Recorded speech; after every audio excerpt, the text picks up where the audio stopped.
이렇게 만나니까 저도 가슴이 뜨거워지는데, 특히 정광훈 목사님께서 박정희 대통령의 그 리더십을 딱 요약을 하셨는데, 제가 사실은 박정희 전문가 아닙니까? 박정희 전기 13권을 썼는데 정말 맞는 이야기입니다. 목표 정하고 사람 구하고 기한을 정하는 것. 이거 어디 경영학 이론으로 정립을 해야 될 것 같은데, 그것을 뒷받침하는 사례를 제가 하나 말씀드리겠습니다. 박정희 대통령 일기를 우리 박근혜 씨한테 얻어가지고 보니까 1972년 초에 일기장을 하나 썼어요. 일기장에 메모를 했습니다. 4대강 유역 종합개발 계획 안 이렇게 썼습니다. 그걸 제가 우연히 읽어봤어요. 한 1년 전에. 그걸 읽고 나서 희한한 느낌을 받았습니다.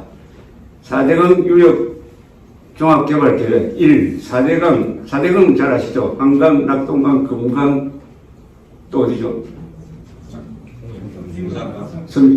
영산강. 자, 여기에 유역 인구가 67%. 그래서 앞으로 10년 동안에 댐을 11개를 짓는다. 그렇게 하면은 110억 톤의 저수량이 생기고, 그걸 가지고 상수도, 공업 용수, 쓸뿐만 아니라 주변 지역을 산림 녹화를 한다. 나중에 돈이 얼마 드느냐? 돈 얼마 들겠습니까? 예산이 4천억 원이에요. 여러분, 4천억 원, 요새 건물 하나 지으면 4천억 원 들죠. 자, 이게 이제 개발 계획입니다. 그래서 제가 이 계획이 그럼 어떻게 실천되었느냐? 민족 백과사전을 찾아서 읽어보니까 72년에 썼던 그대로 됐어요. 하나도 변한 게 없어요. 이게 11개 댐을 만들었다는 게 이게 우리의 삶을 바꿨습니다. 그때 댐을 만들지 않았으면은 지금 댐은 단 한 개도 만들 수가 없습니다. 그 뒤에 동강댐 만들려다가 김대중 정부 때 포기를 했지 않습니까? 그럼 그때 댐을 안 만들었으면은 여기 수도권에 2,500만이 살 수 있습니까? 불가능하죠. 이게 기적입니다. 기적. 그런데 4천억 원, 예산이 4천억 원이랍니다. 지금 아마 11개 댐을 만들 수도 없을 뿐만 아니라 만든다면은 이게 돈이 얼마나 들까요? 몇 천조가 됩니다. 몇 천조가 됩니다. 이게 지도자의 힘이 아니냐 생각이 듭니다. 그래서 종이 하나가 이 국토를 바꾸고 우리의 삶을 바꿨습니다. 그게 말하는 저는 정광훈 목사께서 말씀하시는 목표를 세우고, 그게 목표죠. 그 다음 기간을 딱 정했어요. 10년이라고 몫을 박았어요. 81년에 끝났습니다. 기한을 정한다는 게 굉장히 중요하죠. 기한을 정한다는 게. 박정희에 대한 이야기는 오늘 이 정도로 하고, 오늘은 주로 이승만 정신을 이야기를 하고, 국민혁명을 이야기하고, 그 다음에 자유통일 전략을 이야기를 하겠습니다. 여기 계신 분들은 정치에 관심을 가신 분들이 많이 오셨는데, 정치란 게 뭐냐? 그 본질은 권력을 잡는 겁니다. 권력을 잡아서 세상을 바꾸는 사람도 있고 세상을 부수는 사람도 있지만 본질은 권력을 잡는 겁니다. 정치는 전쟁과 같습니다. 권력을 잡는다는 측면에서 모택동이 정치와 전쟁을 이렇게 비교를 했습니다. 정치는 피를 흘리지 않는 전쟁이고 전쟁은 피를 흘리는 정치다. 왜냐? 권력을 쟁취하는 방법이다. 그러나 대한민국은 민주국가가 됐습니다. 이제 우리는 전쟁을 통해서, 쿠데타를 통해서, 암살을 통해서 정권을 잡는 나라는 아닙니다. 그러면 한국에서는 권력이 어디서 나옵니까? 국민.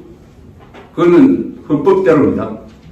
그 다음 실질적으로 권력은 어디서 나옵니까? 아니죠. 선거를 통해서 나오죠. 선거를 통해서 문재인 정권이 만들어졌습니다. 총구에서 권력이 나오는 나라가 있어요. 그런 시대가 있습니다. 우리나라는 그런 나라가 아닙니다. 우리나라는 여론에서 권력이 나옵니다. 근데 여론은 어떻게 만들어집니까? 여론은 여러 가지로 만들어지는데 교육, 언론, 정치 또는 그 집안의 내력 이런 게 다 합쳐져서 여론을 만듭니다. 여론이 잘못되면은 나쁜 정권을 만들어내죠. 여론이 좋으면은 맑은 물에서 고기가 잘 크듯이 아주 건강한 정권을 만들어냅니다. 우리나라 지금 여론이 어떻게 되어 있습니까? 왜곡, 병들고, 타락하고, 한일군사정보보호협정, 지소미아 파기에 찬성하는 여론이 얼마인지 아세요? 55%입니다. 반대하는 사람이 30%, 33%. 맨정신을 가진 사람이 33%입니다. 맨정신. 역대 대통령 호감도 조사를 하면 1등이 누굽니까? 지금. 많이 바뀌고 있습니다. 10년 전만 해도 압도적으로 박정희였어요. 지금은 노무현입니다. 노무현, 박정희, 김대중, 이승만 대통령이 몇 퍼센트의 호감도를 보이는지 아십니까? 0.9%입니다. 0.9%. 김정은에게 호감을 표시하는 여론이 한때는 30%, 40%, 요새는 20%가 돼요. 그럼 김정은을 좋아하는 여론이 20%, 위대한 이승만을 0.9%, 이건 망각의 늪에 빠졌다는 거죠. 아예 관심도 없다. 이런 나라를 어떻게 지키고 세울 것이냐, 다시 세울 것이냐, 이게 얼마나 어렵다는 거 아시겠죠? 얼마나 어렵다. 그러나 긍정적인 면을 보면 또 있습니다. 뭐가 있습니까? 광화문 광장에 이렇게 많은 군중이 모이는 것은 세계에서 대한민국밖에 없습니다. 10월 3일에 얼마나 모였느냐, 이건 정확한 통계가 있어요. 10월 3일에. 그것은 핸드폰을 가지고 추적하면 정확한 숫자가 나오는데 10월 3일 2시에서 3시 사이에 46만 명이 모였습니다.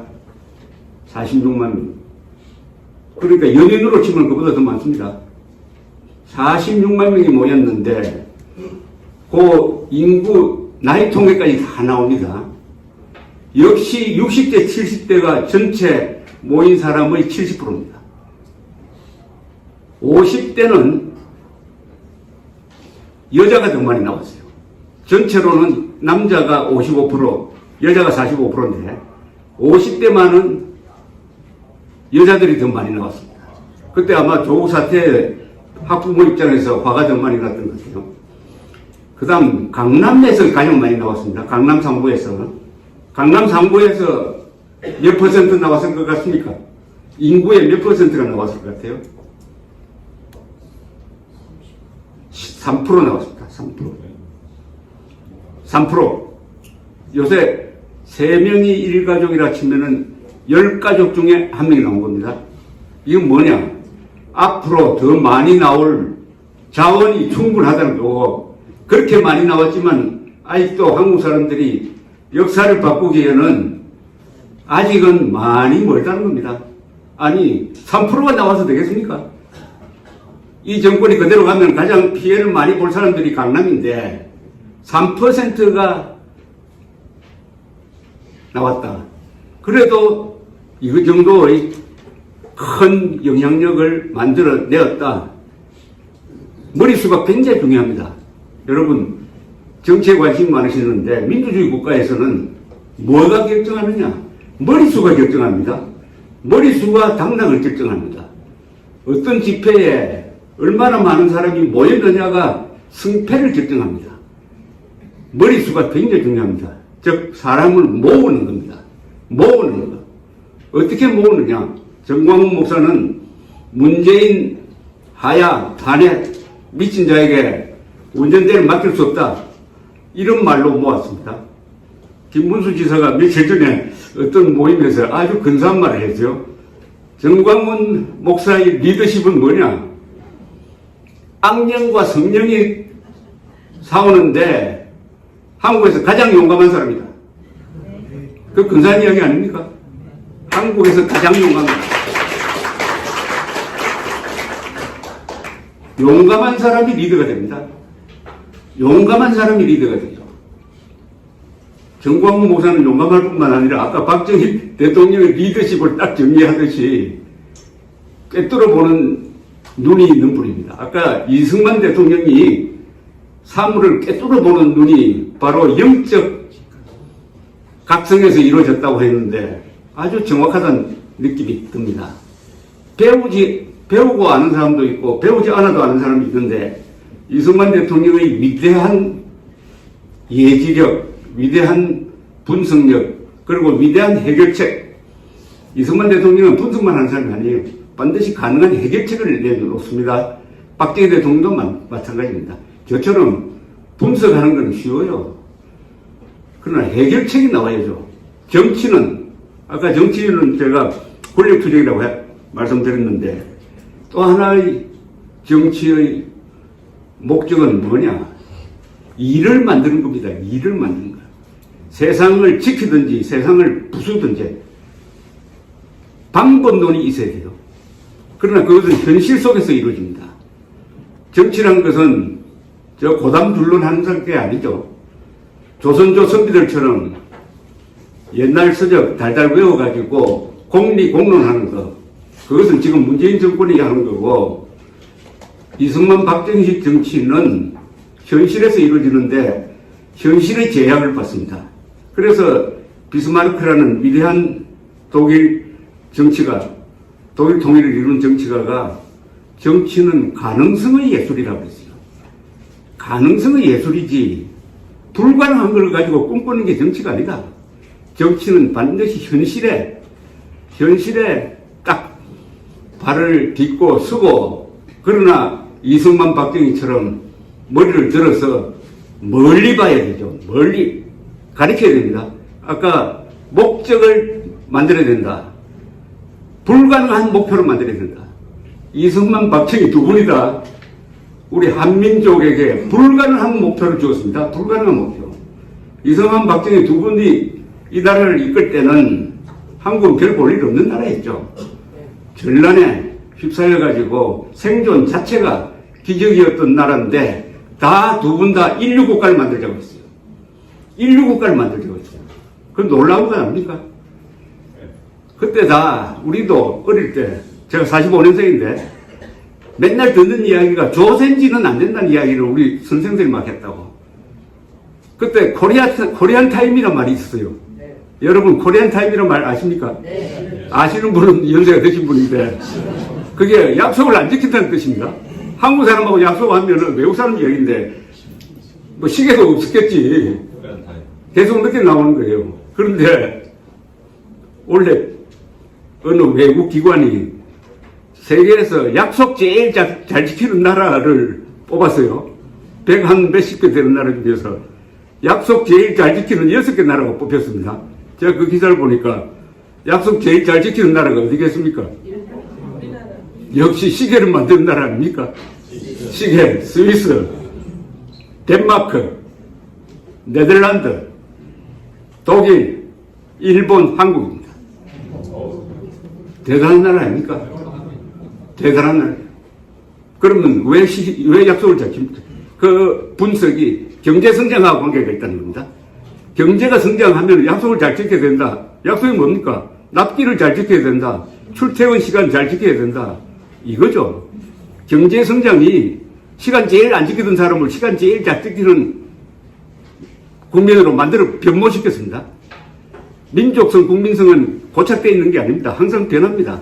지도자를 잘 만나면은 좋은 국민이 되고, 지금처럼 지도자를 잘 만나면은 그 우수한 사람이 타락이 돼가지고 이승만을 알아주지 못하고 0.9%만이 이승만의 위대성을 안다? 그런 점에서 여기 오신 분들은 여기 계시다는 그 자체로서 선택받은 분입니다. 여러분 선택받은 분입니다.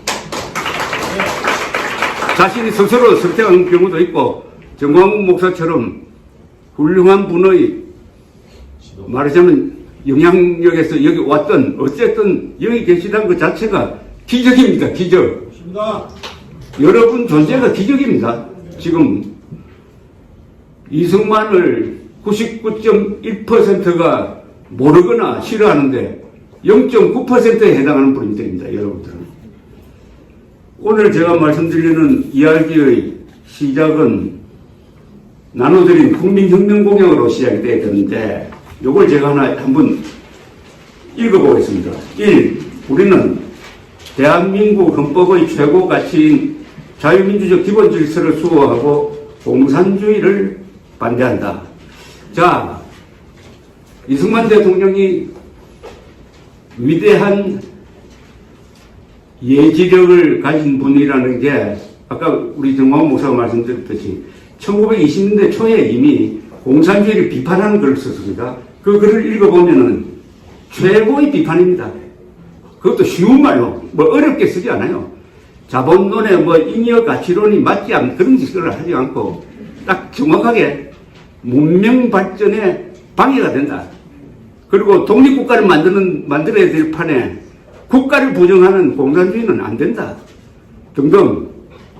이분이 어떻게 공산주의를 이렇게 정확하게 관통할 수 있었느냐 하는 것은 저는 여러 이유가 있겠지만 워낙 출중한 머리와 교양을 가진 분이고 동서양의 최고 학문을 습득한 분입니다. 동서양의 최고 학문. 이분이 대학 세 군데 나온 거 아시죠? 미국에서. 조지 워싱턴 대학에서 학사, 하버드에서 석사, 그리고 프린스턴에서 박사. 제가 하버드에서 니만 펠로우로 1년 있었는데 그분이 하숙했던 집에 한번 가봤습니다. 한국 사람이 사서 쓰더라고요. 하버드에서 1년 하다가 프린스턴으로 오겠습니다. 2년 전에 프린스턴에 바로 요맘때 갔습니다. 그래서 이승만 바로 식민지 청년이지. 청년이 와서 걸었을 것 같은 그 교정을 걸으면서 생각했습니다. 바로 이 교정을, 프린스턴 대학의 교정을 걸은 사람들이 누구냐? 위대한, 세계의 위대한 정치가와 과학자가 거기, 우리가 아는 사람 두 사람. 아인슈타인은 그 옆에 있는 연구소에 있었습니다. 그리고 우드로 윌슨 대통령. 우드로 윌슨 대통령은 식민지 청년 이승만의 인물됨을 알아보고 자기 집에도 초청하고 해가지고 정말 아꼈던 사람입니다. 이런 이승만, 동양과 서양, 또 동양적, 이분이 한시를 잘 쓰는 분이라서 시인으로 평가하기도 합니다. 이승만은 시인이다. 시집이 있어요. 이분의 글, 천한 명필이지. 명필. 영어 문장은 이승만 대통령이 1950년 7월 트루만 대통령에게 보낸 편지가 있습니다. 제가 이걸 번역해가지고 조각자 닥터에 실어놨으니까 원문하고 같이 꼭 한번 읽어보십시오. 게티스버그 연설보다 더 잘 쓴 겁니다. 명문입니다. 영어로 명문이에요. 영어로 명문. 이분이 다 타자로 쳐서 대구에서 보낸 트루만 대통령에게 보낸 편지, 영어를 지금까지 대한민국 국민 중에서 영어를 최고급 영어를 쓴 분입니다. 그리고 한시도 최고고 이런 분이 여기에다가 플러스 하나가 됐죠. 기독교적 정신. 아까 리본 거듭 태어나는 거죠. 큰 충격이 있을 때 거듭 태어나면은 겁나는 게 없어지죠. 사명감을 갖게 되죠. 그래서 공산주의를 정확하게 보게 된 거죠. 공산주의를 가장 정확하게 보고 공산주의를 대체할 수 있는 방법을 안 사람이 대한민국 건국 대통령이 되었기 때문에 아시아 대륙 전체가 적화되었지만 38도선 남쪽에서 이 대한민국을 세울 수가 있고 지킬 수가 있었습니다. 이게 20세기의 기적입니다. 그 휴전선 남쪽에서 만든 나라가 수출 세계 5위 아니면 6위, 세계 5대 공화국, 미국, 중국, 독일, 일본, 대한민국 5대 공화국. 삼성전자는 뭐 여러 가지 통계가 있습니다만은 세계 3대 내지 4대 제조업체입니다. 토요타, 애플, 요사이는 구글과 맞먹는 괴물과 같은 회사, 대한민국에 있었기 때문이죠. 있었던 덕분이죠. 요새 최근에 있었던 코미디 같은 사건이 뭐냐. 이재용 씨를 재판하는데 판사가 이재용 씨한테 이제 이 부회장도 과거에 이건희 회장이 혁신을 선언하던 바로 그 나이가 되었는데 삼성그룹 혁신에 대해서 어떤 생각을 갖고 있습니까? 이렇게 이야기했어요. 훈시를 했습니다. 아니, 세계 최고 혁신 기업입니다. 삼성은. 포브스인가 거기서 랭킹 낸 거 보면은 아시아에서 최고 혁신 기업은 도요타도 아니고 소니도 아니고 삼성이에요. 세계에서 5번째입니다. 혁신 잘하는 걸로. 위 앞에 4등은 전부 미국 회사예요. 미국 회사가 아닌 회사로는 삼성이 가장 혁신적인 기업입니다. 혁신적인 기업. 이병철, 이건희, 이재용 세계적인 기업입니다. 한국 정치인만 세계적인 분들이 아니라 기업인도 세계적인 겁니다. 다만 정권을 잡은 이 산업공상의 조선조적 가치관에서 아직도 헤어나지 못해서 그래서 진정한 수호 반동 세력인 문재인 정권 그리고 그 밑에 영향을 받는 기자, 검사, 판사, 자칭 지식인들의 눈에는 큰 인물이 안 보이는 거죠. 큰 인물을 알아보는 사람이 큰 인물입니다. 큰 인물을 알아보는 여러분들, 정광훈 목사를 알아보는 여러분들이 큰 인물입니다. 박수 치세요. 그래서 공산주의의 악마성을 알아본 사람이 이승만 대통령입니다. 이승만 대통령이 공산주의를 알아보고 대책을 세웠어요. 그걸 먼저 말씀드린다면은 첫째 간단합니다. 이분이 모든 말은 간단합니다. 공산주의는 호열자와 같다. 인간은 호열자와 같이 살 수 없다. 좌우 합작 안 되는 겁니다. 공산주의는 호열자가 아니죠. 콜레라입니다. 콜레라. 좌우 합작 안 된다는 겁니다. 공산당과 손잡고 이거 연방제도 이 남북 좌우 합작인데 그걸 하면 공산화되게 돼 있다. 유럽에서 공산당과 좌우 합작 정권 만들면 다 공산화가 되어 있습니다. 그 다음에 공산주의자와 동조하는 사람을 분리를 해야 된다. 핵심 공산주의자는 제거하는 수밖에 없다. 그러나 부활내동하는 사람은 돌려놓을 수가 있다. 전향하지 않는 공산주의자는 형제, 자매라도 용서하면 안 된다. 이랬습니다. 이승만 대통령이 좀처럼 그런 이야기를 하지 않습니다. 항상 민주적으로 해야 된다 하지만은 공산주의자 핵심 세력은 전향이 불가능하므로 형제, 자매라도 적으로 돼야 한다.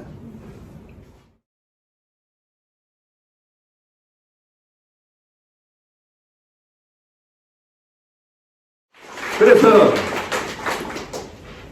공산주의의 악마성을 알아본 사람이 이승만 대통령입니다.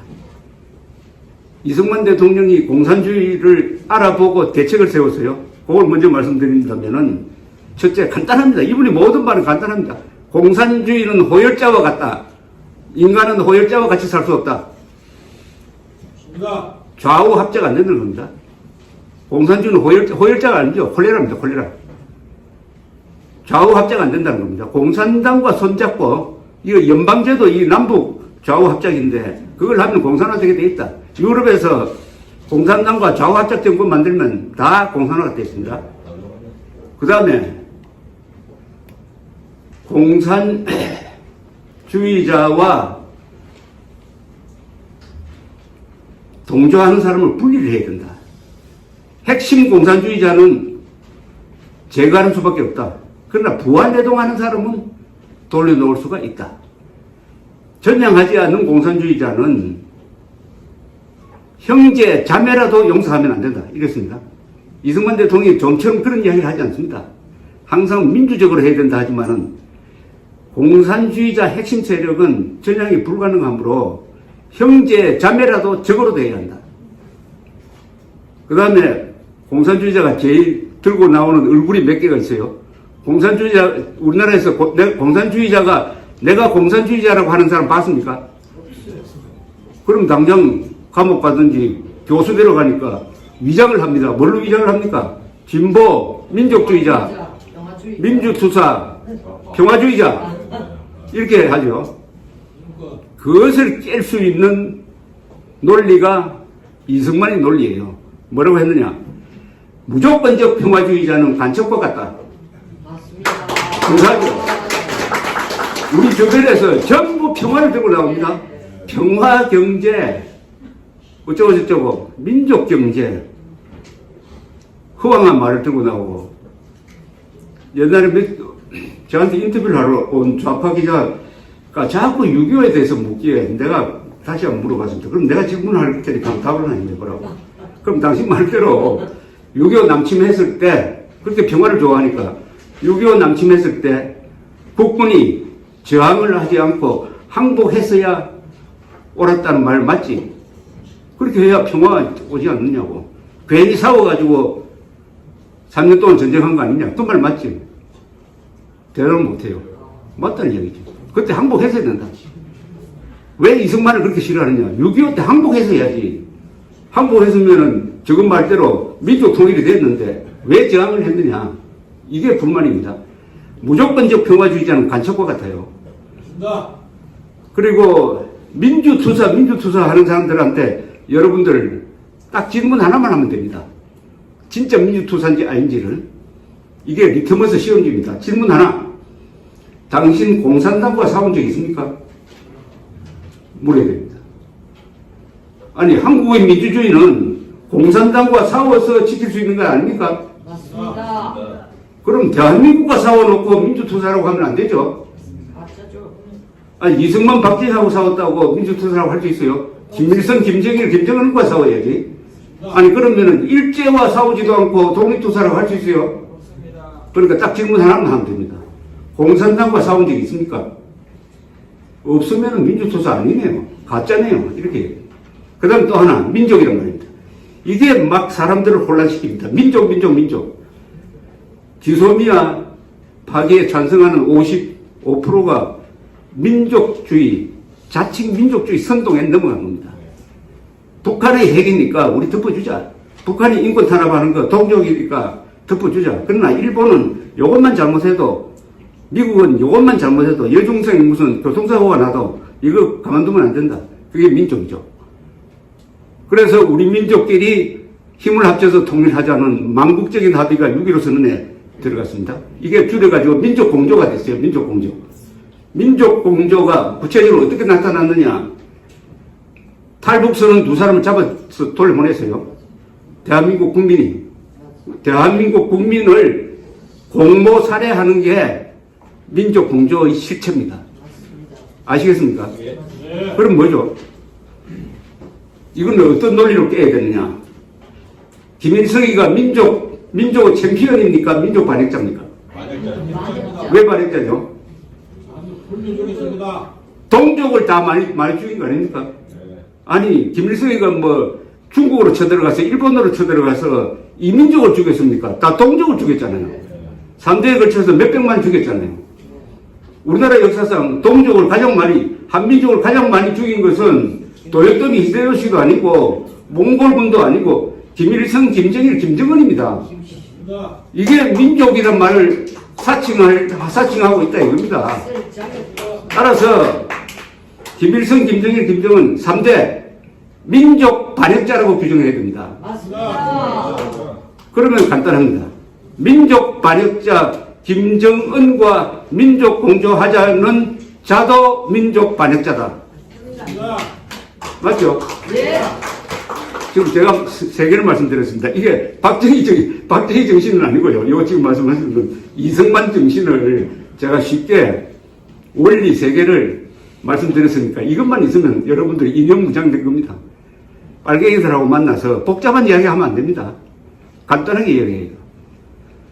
무조건적 평화주의자는 간첩과 같다. 민족 반역자 김정은 세력과 공조하자는 자는 민족 반역자다. 공산당과 싸운 적이 없는 민주투사는 가짜다. 요게 바로 다 이승만 논리에서 나오는 겁니다. 국민혁명 공약 두 번째, 우리는 북한 노동당 정권과 촛불혁명 세력을 자유의 적, 헌법의 적, 국민의 적으로 규정한다. 촛불혁명, 이거 불법입니다. 혁명은 그 앞에 국민이란 말이 붙어야 이게 합헌적인 겁니다. 왜냐? 혁명은 헌정 질서를 무너뜨리는 겁니다. 촛불혁명이라고 자랑하고 다니는데 나는 반역 세력이라는 고백입니다. 국민혁명은 왜 허용되느냐? 국민이 주권자니까 헌법을 지키겠다는 국민혁명만이 정당한 것이고, 여기 계신 분들은 바로 헌법적 정당성을 부여받은 분들이니까 세계에서, 한국에서 가장 강력한 위치에 있습니다. 헌법이 우리 편이에요. 여러분들의 손에 헌법의 칼을 잡고 있어야 됩니다. 헌법의 칼. 세 번째, 우리는 문재인 정권의 헌법 유린 행위를 정권에 의한 반역으로 간주, 헌법의 권능으로 단죄할 것을 다짐한다. 4. 우리는 국민이 헌법 유린 행위에 저항하고 헌법 수호에 나설 때 정권이 이를 탄압하는 것을 국헌문란의 내란죄로 규정한다. 5. 우리는 국군이 헌법 제5조의 국가안전보장과 국토방위의 신성한 의무를 다할 것을 요구하며 이를 방해하는 세력을 헌법의 적으로 규정한다. 이 중요한 대목입니다. 헌법 제5조는 국군은 국가의 안전보장과 국토방위의 신성한 의무를 수행함을 사명으로 하며 정치적 중립이 준수된다. 이렇게 돼 있어요. 우리 국군은 국토방위만 하는 군대가 아닙니다. 국가의 안전보장을 책임지는 게 우리 국군입니다. 이 말은 뭐냐?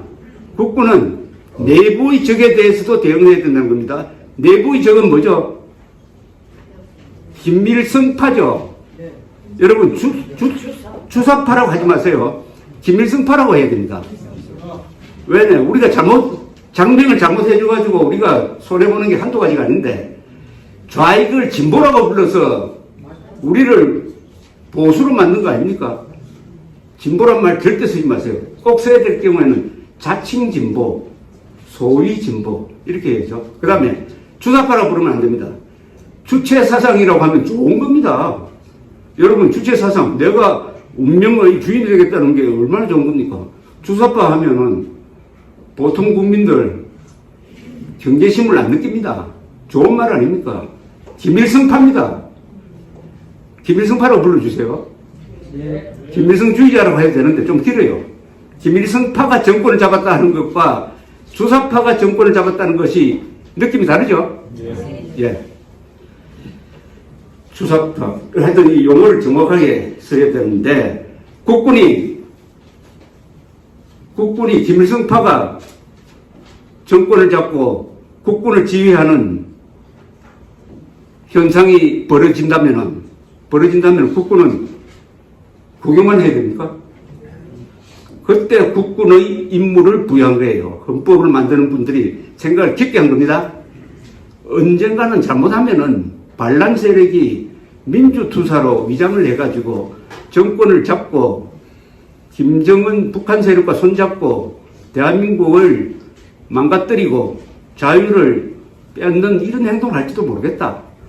그랬을 때는 국군이 마지막 보루로서 국가의 정통성과 정체성을 지켜야 할 권한을 헌법 5조에서 부여한 겁니다. 그러나 이 헌법 5조가 발동되면은 피를 부릅니다. 그러나 이런 권한을 국군이 있다는 것을 국군 장교단에게 끊임없이 가르쳐 줘야 합니다. 우리가 만세할 때 반드시 대한민국 만세 다음에는 국군 만세를 넣어야 되는 이유가 바로 그겁니다. 국민이 국군을 밀어줘야 됩니다. 그렇게 해야 국군이 국민을 보호하게 됩니다. 우리가 정경두, 송영무 이 사람들은 비판하지만 그 밑에 있는 국군 장교단은 우리가 보호를 해야 됩니다. 대한민국 전체가 기적의 역사를 걸었고 성공의 역사를 걸었는데 대한민국 국군 대단한 군대입니다. 20세기에 가장 위대한 일을 한 군대를 저는 이스라엘 군대와 국군으로 봅니다. 대한민국 국군. 대한민국 국군은 무슨 일을 했느냐? 건국의 초석이었어요. 나라가 세워지기 전에 먼저 군대가 만들어졌습니다. 그 다음에 호국의 간승이었습니다. 6.25 때. 박정희 등장 이후에는 근대화의 기관차 역할을 했어요. 그리고 80년대 이후에 민주화의 소용돌이 속에서는 울타리, 조국의 울타리 역할을 했습니다. 앞으로는 자유통일의 무력이 되어야 합니다. 인류 국가의 수호자가 되어야 합니다. 이런 국군입니다. 국군이 국군 장교단 출신이 경제발전시키고 민주화의 토대를 만들었습니다. 그러니까 국군을 자꾸 욕하는 사람들은 민주주의를 파괴했다고 욕을 하는데, 민주주의를 지키고 가꾸고 터전을 만들고 울타리를 쳐서 한국의 이 소란스러운 민주주의를 보호하는 국군이 좌익 반헌법 세력에 의해서 휘둘리지 않도록 국민들은 국군을 응원해야 합니다. 국군을 응원해야 합니다.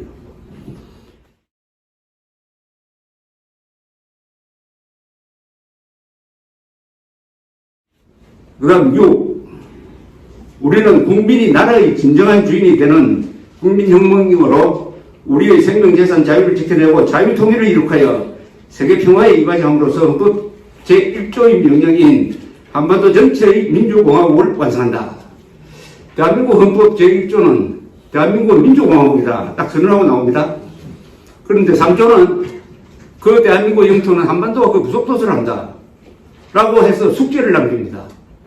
북한이 우리의 영토인데 아직 민주공화국이 아니라는 거예요. 그래서 헌법 제4조가 명령을 합니다. 대한민국은 자유민주적 기본질서에 입각한 평화적 통일정책을 수립하고 추진한다. 통일을 해야 된다는 명령을 내립니다. 이것이 1조, 3조, 4조가 유기적으로 딱 연결되어 있어요. 요약하면은 북한 억랑 정권을 평화적으로 해체하고 자유통일하여 헌법 제1조가 명령한 한반도 전체의 민주공화국을 완성하라. 그리하여 동북아에서 평화를 만들어내고 세계평화에 이바지한다. 이게 우리의 국가적 의지고 국가의지라고 합니다. 이걸 국가의지고 국가의 목표입니다. 그래서 최종으로 가면은 자유통일입니다. 자유통일이 대한민국의 목표입니다.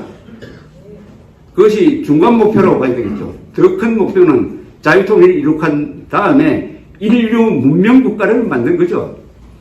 자유통일입니다. 이 자유통일이라는 말을 잊어버리면 안 됩니다. 항상 대한민국 만세, 국군 만세, 자유통일 만세 해야 되는 것이 바로 그 뜻인데, 전번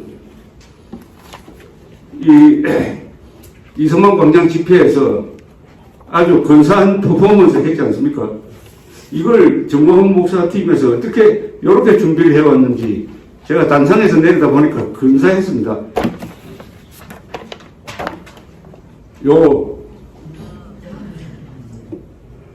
이걸 수십만 명이 들고 이렇게 딱 비춰주니까 카드 섹션 아닙니까?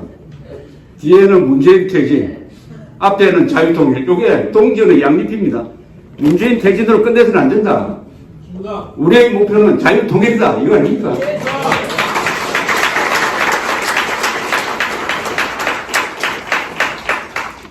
그 다음에 항상 외치는 구호죠. 태극기로 뭉치고 헌법으로 싸우고 진실로 이기자. 대한민국 만세, 국군 만세, 자유통일 만세. 태극기로 뭉치자는 말은 국가 중심으로 뭉치자, 애국심입니다. 헌법으로 싸우자. 헌법을 칼로 쓰자, 방패로 쓰자. 그리고 무엇보다도 진실로 이겨야 합니다. 모든 말장난 다 쓸데없고요. 딱 한마디입니다. 대한민국은 거짓과 진실의 대결입니다. 거짓말쟁이와 진실남의 대결이에요. 여러분 진실남이란 말 아세요? 옛날에 중매 광고가 신문에 많이 나왔습니다. 요만한 작은 광고. 그때는 무슨 과외하는 사람, 저도 신문에 광고를 했습니다. 과외하고 싶습니다 해가지고 가정교사 광고 이렇게 나왔는데, 그때 여자가 만든 광고겠죠. 아마 진실남 구함. 여러분들이 진실남, 진실여입니다. 진실. 여기서는 또 교회식으로 진리를 쓰더라고요. 그래서 진리로 이기자. 성경에 유명한 구절이 있지 않습니까? 진리가 너희를 자유케 하리라. 바로 그 말이죠. 진리를 가지고 자유를 지켜야 됩니다. 그래서 우리가 추구하는 헌법, 우리 대한민국 헌법의 3대 가치가 있어요. 제일 처음 나오는 게 진실입니다. 진실 위에 정의를 세운다. 정의는 법칙입니다. 그렇게 해야 자유를 지킬 수 있다. 1층이 진실, 2층이 정의, 3층이 자유입니다. 여기에 기독교 정신을 하나 보태면은 지하는 뭐냐? 그 3층 건물의 지하는 진실은 사랑하는 마음이 있어야 진실을 들여다볼 수 있다. 사랑이죠. 사랑, 진실, 정의, 자유, 4층 구조입니다. 우리 헌법이. 요새 기독교 신도들이 이승만 광장에 많이 나오고 하고 이게 세계에서 가장 큰 교회입니다. 이승만 광장은 세계에서 가장 큰 야외 교회입니다. 그런데 불교 신도, 천주교 신도, 뭐 천주교는 같은 뿌리니까 무종교들은 많이 나와요. 근데 그 사람들 만나서 이야기해보면 거부감이 없다는 거예요. 아, 이상하다. 왜냐면 목사님 하는 이야기나 애국자가 하는 이야기나 똑같다는 거예요. 똑같을 수밖에 없죠. 왜 그렇습니까? 성경의 가치가 80%, 90% 헌법의 가치입니다. 성경과 헌법이 통하고 있습니다. 그 출발은 1517년 마르틴 루트가 종교개혁을 시작을 해가지고 그게 바로 유럽에서 민주주의가 클 수 있는 큰 바탕을 만들었어요. 그러니까 성경적 가치관이 그런 민주주의로 들어간 거예요. 얼마나 행복합니까? 그러니까 이 대한민국에서 개신교도 또는 천주교도로 태어나고 또는 구체적으로 믿는 분들은 참 행복한 사람입니다. 왜 행복하냐? 종교와 국가가 일치하고 있습니다. 헌법과 성경이 일치하고 있습니다. 성경을 지키는 것이 헌법을 지키는 것이고 헌법을 지키는 것이 성경을 지키는 겁니다. 그래서 한국의 개신교도가 위대한 사명을 재발견했습니다. 한국의 개신교도 역사를 보면은 19세기 말에 들어왔습니다. 19세기 말에 들어와가지고 우리 개신교도는 핍박을 받지 않았어요. 누구 덕분인지 아십니까? 천주교 덕분입니다. 천주교가 정조 시절부터 들어와가지고 얼마나 많이 대원군까지 살육을 당했습니까? 그 바탕에서 개신교가 들어오니까 개신교는 박해를 안 받은 거예요. 천주교에 감사할 이유가 있습니다. 그래서 뭘 지었습니까? 주로 미국에서 온 선교사들이 학교를 지었습니다. 병원을 지었습니다. 교회를 지었습니다. 그게 국민을 깨우치기 시작했어요. 개화운동의 주도 세력이 됐습니다. 거기서 나오신 특출한 분이 뭐 서재필 선생도 마찬가지고 이승만 같은 분이죠. 독립투사가 바로 기독교 신도 아닙니까? 3.1 독립선언서에 서명한 32명 중에 16명이 기독교 신도 아닙니까? 독립운동의 주력 세력 아니었습니까? 건국운동의 주력 세력 아니었습니까? 호국 6.25 전쟁 때 가장 많은 피해를 본 사람이 기독교죠. 납치된 목사님들 그리고 신부들 다 합치면 수백 명 됩니다. 수백 명. 특히 전라도에서 기독교 신도들 교회 단위로 학살당한 거 아닙니까? 지금 통계를 보면 6만 6천 명의 피학살자 중에서 4만 명이 호남입니다. 호남. 특히 그 영광에서는 2만 명이 죽었어요. 2만 명이 학살됐는데 대부분 기독교입니다. 그 다음에 근대화 시기에는 또 기독교가 열심히 일해서 땀 흘려서 돈 버는 것이 하나님을 기쁘게 하는 거다. 자본주의 윤리로서 뒷받침이 되었습니다. 그리고 민주화 시기에는 다 아시다시피 이승만 박정희 전두환 훌륭한 지도자지만은 양심의 자유, 선거의 자유를 지켜야 될 거 아니냐. 그래서 기독교가 민주화 운동에 중요한 보루 역할을 했습니다. 천주교도 마찬가지고. 자, 그때까지는 아주 이 한국 사회가 발전해 가는데 기독교가 항상 한 가운데 있었는데 87년부터 민주화 시대가 열리니까 어떻게 됐습니까? 길을 잃었습니다. 한국 기독교가 길을 잃었습니다. 길을 잃으면 어떻게 되느냐? 대의명분을 잃고 길을 잃었다는 건 뭔지 아십니까? 우리가 목표는 분명합니다. 헌법이 정한 목표가 있잖아요. 그게 한국 기독교에 있는 목표가 되어야 되는 거 아닙니까? 헌법의 목표가 뭐라고 그랬습니까? 자유통일, 북한 해방에 대해서 한국 기독교가 관심을 두지 않게 됐습니다. 일부, 물론 일부 아주 용감한 분들이 북한 인권운동하고 탈북자도 하는데 주류가 거기에서 멀어져 버렸습니다. 그러다 보니까 자연히 관심이 안으로 쏠려가지고 교회 크게 짓고 그러다 보니까 서로 싸우고 참 저 강남 좋은데 있는 교회가 어떤 날 일요일 그 앞을 지나가니까 주일인데 피켓을 들고 데모를 하고 있었습니다. 그 데모를 어디 가서 해야 됩니까? 판문점 가서 하든지 아니면 저 평양 가서 해야지. 자, 이런 모습을 보이고 있다가 정광훈 목사의 큰 화두가 지금 한국 교회를 흔들고 있습니다. 다시 우리의 사명을 찾자 아닙니까? 한국 교회가 이제 다시 사명을 찾자. 자유통일이다. 자유통일이라는 사명을 한국 기독교가 발견만 하기만 하고 발견은 이제 했는데 그 다음에 실천만 하면은 한국 기독교는 다시 부흥할 것이라고 생각합니다.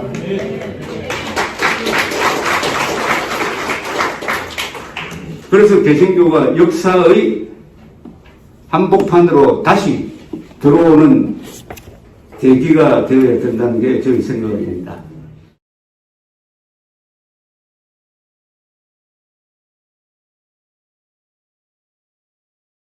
제가 국민혁명공약 뒤편에 북한 자유혁명론이라는 걸 제가 소개를 했는데 요 글은 제가 쓴 게 아닙니다. 아주 이 이념 문제에 대해서 깊게 생각하는 분을 제가 잘 알고 있습니다. 이분은 이름이 유명한 분도 아니에요. 어디에서 근무하는 분인데 이분이 며칠 전에 써서 가지고 왔습니다. 제목이 북한 자유혁명론인데 그 중에 결론 부분입니다. 결론 부분을 여기에 떼어내서 이걸 꼭 한번 읽어보시기 바랍니다. 이분의 논리는 뭐냐 이겁니다. 한반도에서 이제 정면 승부를 해야 된다. 여기서 문재인 정권 타도 문재인 하야 탄핵으로 끝나서는 안 된다. 문재인 뒤에 누가 있습니까? 요새 지소미아 한일군사정보보호협정을 한번 보세요. 한일군사정보보호협정을 파기했을 때 덕보는 사람이 누굽니까? 덕보는 사람은 중국, 김정은, 그 다음에 푸틴, 세 사람이죠. 세 사람이 공동체는 독재자죠. 둘은 공산국가입니다. 손해보는 사람 누구죠? 일본. 한국 사람. 일본이 아니죠. 한국 사람. 한국 사람, 국군, 일본, 미국. 그런데 왜 파기합니까? 이건 뭡니까? 이게 바로 이적이죠. 우리 국군도, 우리 외교부도 이것은 파기는 안 된다고 했답니다. 그런데 문재인이 지난 8월 달에 조국 사태가 한참 크게 번지니까 거기에 타이밍을 맞췄는지는 모르나 하여튼 파기 선언을 했는데 그 뒤에 일본은 그냥 가만히 있어요. 파기하려면 해라고. 그게 일종의 자해공갈 아닙니까? 자해공갈. 손해볼 사람은 한국인데 우리는 별로 아쉬운 거 없다. 미국이 이제 앞장서가지고 지소미아 파기는 미국의 안보 이익에 배치된다. 그리고 동북아시아의 평화 안정을 해친다. 라는 아주 중대한 말을 딱 꺼내면서 철회하라 하는데 글쎄요. 철회될까요? 현재까지는 안 되는 걸로 봐야 되겠죠. 그러면 우리가 문재인 남쪽 대통령에게 질문할 권리가 있습니다. 국민으로서, 주권자로서. 누구 지령을 받았느냐? 누구 지령을 받았느냐?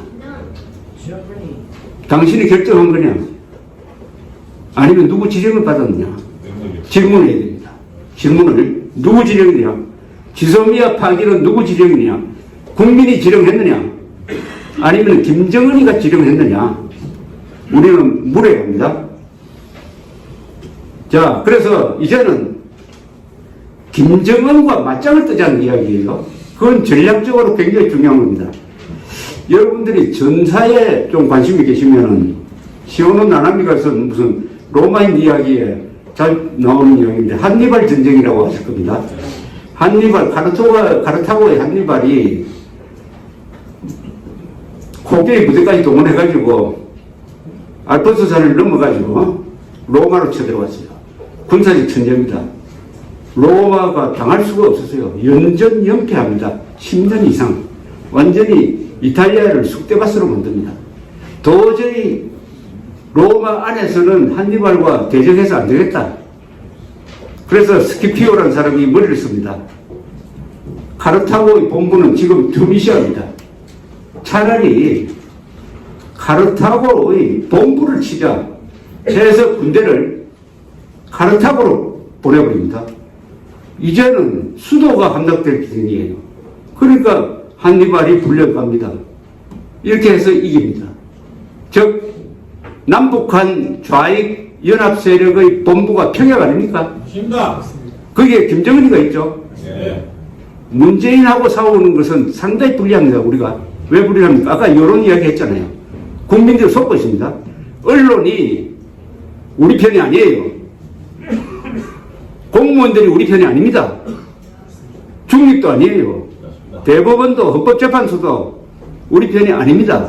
군대도 저 모양입니다. 여기서 문재인과 싸워서 이기기는 매우 어렵습니다. 그러면 우리도 스키피오 전략을 써야 돼요. 사령부를 포격해야 됩니다. 사령부. 맞습니다. 사령부를 포격하면은 손발은 저절로 무너집니다. 그게 6.25 때 썼던 전략 아닙니까? 6.25 때 낙동강 방어선까지 밀려서요.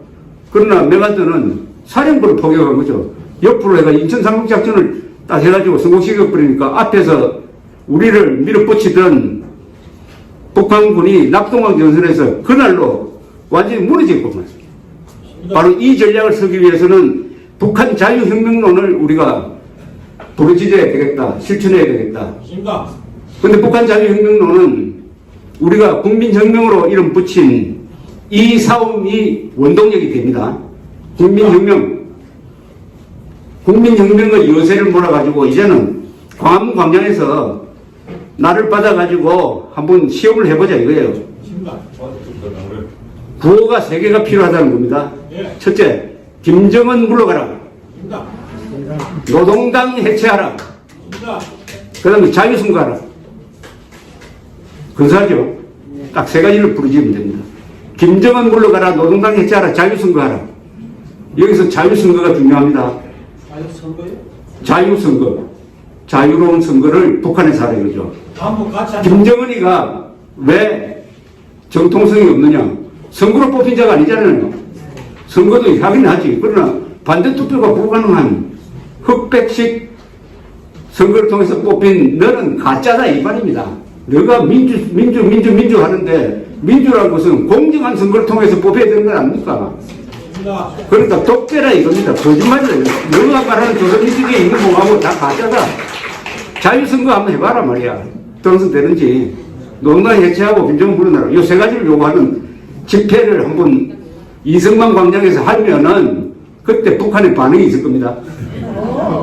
그게 반응은 어떻게 나오느냐. 급소를 맞았다. 급소를 맞았다. 김정은의 가장 큰 약점은 3대 세습이라는 점입니다. 아니 계급을 없애는 사회주의 독재국가에 무슨 3대 세습입니까? 그 점을 가장 약하게 생각합니다. 적의 약한 것을 우리의 강한 걸로 때려야 됩니다. 우리의 강한 건 뭐죠? 헌법이죠. 또 우리가 누리고 있는 이 자유입니다. 자유를 무기화해가지고 북한에 자유선거 한번 해봐. 그런데 요사이 조짐이 있어요. 어제 김정은이가 조선중앙통일을 통해서 뭐라고 발표했느냐.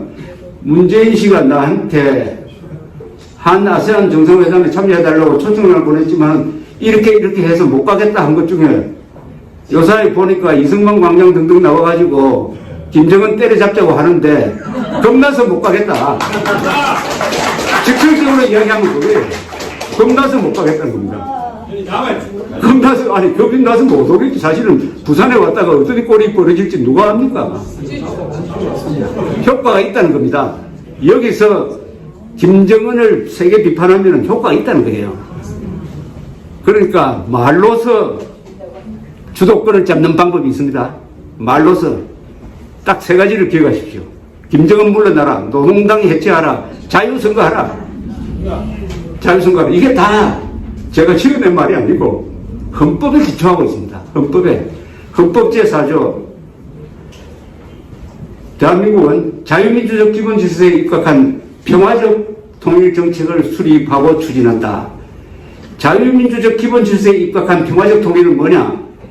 북한의 자유선거를 통해서 진정한 민주적 정권이 들어섰을 때 그 정권하고만 통일을 논의할 수 있다는 뜻입니다. 저런 괴뢰 정권, 포갑 정권하고는 통일을 논의하는 것은 불법입니다. 아니, 형사가 뉘우치지도 않는 강도하고 만나가지고 우리 같은 집에서 살자 논의할 수 있습니까? 칼도 놓지 않는 놈하고. 그러니까 지금 북한과 다른 논의는 할 수 있어요. 경제 교류 뭐 할 수 있어요. 그러나 통일 논의를 하는 것은 헌법 제4조 위반입니다. 서독이 동독을 흡수 통일할 때 그렇게 했어요. 코올 수상이 공산당 정권하고 통일 논의 안 한다. 선거를 해가지고 다른 정권 만들어라 해서 다른 정권을 만들었어요. 공산당 몰락했습니다. 그래서 통일이 된 겁니다. 피 한 방울 안 흘리고. 우리도 이런 원칙을 북한에 적용하면 된다. 자, 이렇게 목표를 세울 때 세상이 달라집니다. 사람이라는 것은 시각이 달라지면 전략도 달라져요. 전략도 달라져. 어떻게 달라지느냐? 문재인이가 아주 형편없는 존재가 되죠.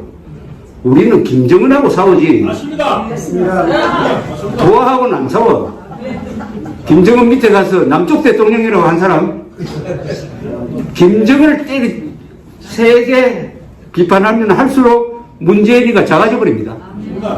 문재인이가 작아져 버립니다. 그러면 김정은을 이렇게 자꾸 이야기하면 사람들이 생각할 겁니다. 김정은이 저렇게 나쁜 놈이고 민족 반역자고 도살자인데 김정은 밑에 가가지고 김정은이가 초대한 평양 경기장에 가서 남쪽 대통령 문재인이라고 소개한 저자는 뭐냐 도대체. 같은 문장에서 김정은을 국무위원장이라고 부르세요. 아니, 나라 국자 쓸 수 있는 거는 한반도에서는 대한민국밖에 없습니다. 북한은 절대로 나라 국자 써주면 안 됩니다. 반국가 단체인데. 그럼 김정은은 국무위원장이고 문재인은 남쪽 대통령이라면 누가 위입니까? 누가 위입니까? 이런 걸 다 폭로할 수 있는 것은 김정은을 주적으로 삼아야 됩니다. 김정은을 주적으로 삼아야 돼요. 그럼 구체적으로 정책적으로 그러면 어떻게 들어갈 거냐 하는 방법이 많죠. 풍선 보내고 그 다음에 뭐 여러 방법으로 김정은의 민족 반역성을 폭로하는 겁니다. 폭로하면은 김정은이가 발칵하고 그 주변 세력이 또 이상한 생각을 할 것 아닙니까? 김정은의 어머니가 또 제일 똥보죠, 뭐. 강화문 그 부호도 가야 되나요?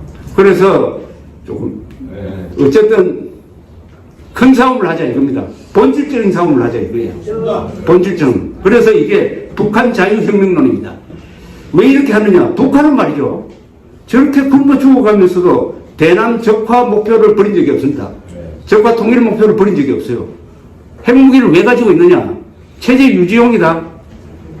로 보는 사람과 아니다. 궁극적으로는 대한민국을 소멸시켜가지고 한반도 전체를 김일성 세상으로 만들겠다는 목표를 추구하기 위한 것이다. 그걸로 봐야 됩니다, 우리는. 아니, 우리는 통일을 이미 포기했습니다. 이승만 대통령이 북진 통일을 한 게 마지막입니다. 그 뒤에는 다 평화공존으로 가버렸어요. 그 위대한 박정희 시절에도 자유통일을 당면 과제로서는 일단 접었습니다. 물론 박정희 대통령의 대전략은 따로 있습니다. 국력을 길러가지고 그 다음에 통일한다. 어쨌든 그렇게 함으로써 대한민국은 통일 의지가 없는 나라가 되어버렸어요. 북한은 통일 의지가 있고 대한민국은 통일 의지가 없다. 이게 계속 붙으면은 북한이 이깁니다. 목표가 아까 정광훈 목사 설명했듯이 목표가 있는 사람과 목표가 없는 사람이 대결입니다, 지금. 그래서 한반도의 최종 전쟁이 바로 북한을 해방시키고 북한을 자유혁명시켜가지고 김정은 정권을 무너뜨리고 노동당을 해체하고 자유선거를 실시하고 그 다음에 남북한이 총선거를 해가지고 통일하는 이 길로 가는 길에 여러분들이 이 자리에 모여 있습니다. 여러분들은 이념무장이 잘 되어 있다고 봅니다. 그런데 이념무장으로는 모자라요.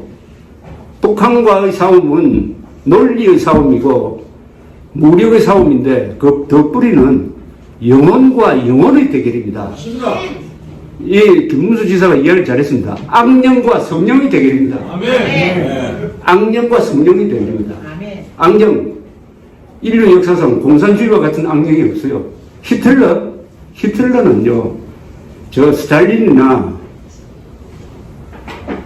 김일성에 비할 바가 아닙니다. 최고의 독재가 공산당입니다. 인류가 만들어낸 최악입니다. 그러니까 이게 악령입니다. 악령. 기독교적으로 이야기하면 사탄이에요. 아멘.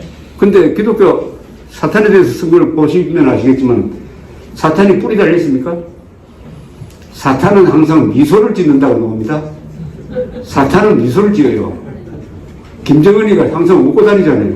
김일성이가 항상 할아버지처럼 아버지처럼 웃고 다녔잖아요. 요게 달콤한 말을 통해서 그럼 사탄의 본질은 뭐냐? 저도 성경을 사탄에서 딱 한마디로 요약할 수 있습니다. 거짓말쟁입니다. 사탄은 거짓말쟁입니다. 유교 나기 전에 한국에 자발적으로 걸어오신 월남 탈북자 제1세대 분들한테 제가 만나서 꼭 물어봅니다. 선생님은 한 4, 5년 동안 공산주의를 경험하셨는데 공산주의를 한마디로 요약하면 뭡니까? 물어보면 대부분이 거짓말쟁이라고 합니다. 거짓말쟁이. 결국 돌아왔습니다. 거짓과 진실의 대결입니다. 거짓말쟁이들한테 속아 넘어간 50%나 되는 대한민국 국민을 어떻게 흔들어 깨울 것이냐? 거기에 진리를 아는 기독교인이 앞장서야 된다는 게 새로운 사명으로 이제는 우리 눈앞에 다가왔다고 생각을 합니다. 그리고 가장 위대한 기독교적 지도자 이승만 정신이 우리의 교과서입니다. 제가 오늘 한 이야기는 다 이승만 교과서에 다 나와 있는 이야기입니다. 새로 제가 만들어낸 거 하나도 없습니다. 그래서 북한이 남한의 좌익들이 100년 전쟁 등등 황당한 걸 만들어가지고 이승만을 죽이려고 하는 게 뭐냐? 박정희보다 이승만이 더 두렵다는 겁니다. 이승만이 더 두렵다. 그런데 한국 기독교가 이승만을 배출시켜 놓고도 이승만을 제대로 기리지 못하다가 이 꼬라지 된 거 아닙니까? 그래서 국민혁명, 자유혁명으로 나가는 길목에서 출발점은 이승만 정신을 확인하는 겁니다. 그래서 정광훈 목사가 거칠게 하면서도 딱 전곡을 찌르는 게 바로 광화문 광장을 이승만 광장으로 만들자, 부르자. 이게 출발점입니다. 이승만 광장. 하나 더 나가면은 저 서울시청 광장은 앞으로 박정희 광장으로 부르고 대란로는 트루만로로 바꿔버려야 돼요. 트루만 여기는 또 나중에 기회 있으면 하겠습니다. 그래서 여기 모이신 분들이 이승만의 제자가 되는 겁니다. 세계를 바꾼 분이 예수님 12제자, 그중 한국 빼고는 다 순교했지 않습니까? 그러나 여러분들 순교할 필요 없습니다. 민주주의 국가에 태어났거든요. 이승만 대통령이 만든 이 민주주의 국가, 1948년 8월 15일 이승만 대통령이 건국 선포 연설을 합니다. 천하의 명문이에요. 첫 문장이 이것입니다. 우리는 민주주의를 믿어야 합니다. 민주주의가 문제 해결에 더디기는 하지만은 종국에 가서는 선이 악을 이긴다고 믿고 민주주의를 하는 수밖에 없습니다. 이렇게. 그건 뭐냐? 민주적으로 싸워야 한다는 거죠. 민주적으로 싸워야 한다는 것은 국민들을 정신 차리게 해가지고 속지 않는 국민으로 만들어야 된다. 맞습니다.